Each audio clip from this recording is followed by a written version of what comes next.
This is Scientific American's 60-Second Science. I'm Karen Hopkin. When someone tells you to sleep on it, they're usually suggesting that you avoid making rash decisions. But sleep is also widely known to help you remember what you learned. Yeah, a nap might seem inconvenient when you're cramming for an exam, but don't worry, because a new study shows that rats who stayed awake after engaging with novel objects could remember seeing those things a week later, sometimes better than rats who'd slept. That suggests that long-term memories can be laid down without having to lay down. The results appear in the Proceedings of the National Academy of Sciences. We know that memory consolidation is promoted by sleep. Marian Inesterosa of the University of Tübingen.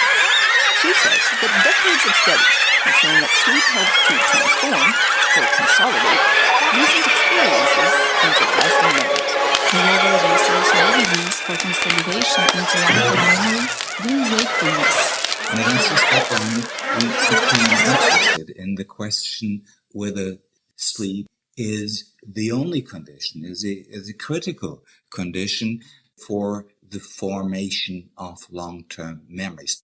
Jan Born directs the Institute of Medical Psychology and Behavioral Neurobiology at the University of Tübingen. For Born, the bottom line is, do we need sleep to form long-term memories? To find out, the researchers allowed rats to investigate a novel object.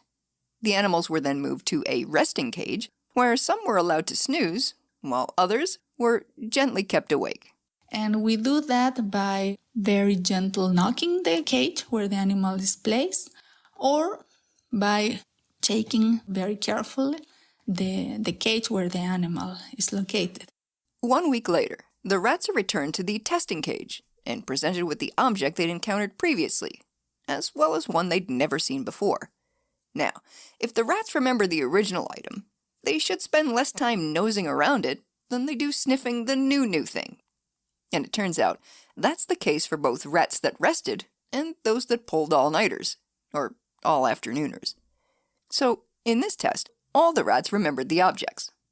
However, the kind of memories formed during sleep and during wake, they differ. In our study, we could at least disentangle two very different kind of memories. On the one side, memories which are for recognition of an object, independent of the context, and on the other hand, those memories which are context and space dependent. So, rats who stayed awake were actually better at remembering the original object than their fully rested counterparts, but only when the item was presented in a new location.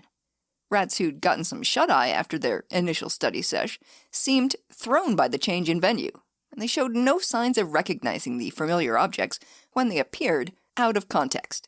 That suggests their memories were context-dependent, whereas for the rats who skipped the nap, context didn't matter.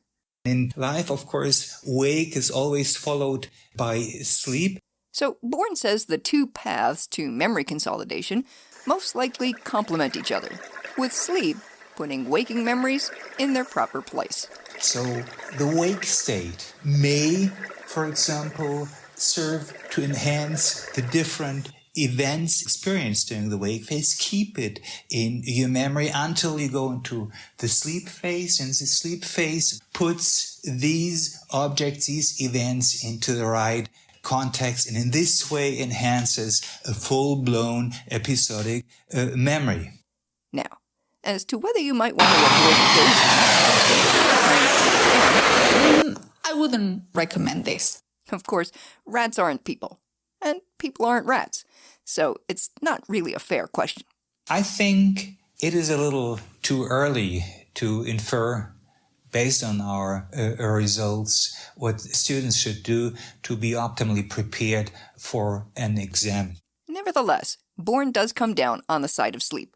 I'm still convinced, although we cannot infer this from our studies, I'm still convinced that sleep leads to the more effective, overall more effective type of memory formation. Plus, sleep gives your brain a chance to rest. When you are not fully rested, it is in general more difficult to retrieve any kind of memory in comparison when you're fully rested. And the findings suggest that 40 winks should help you remember not just the who, what, and when, but also the wherefore. For Scientific American's 60 Second Science, I'm Karen Hopkin.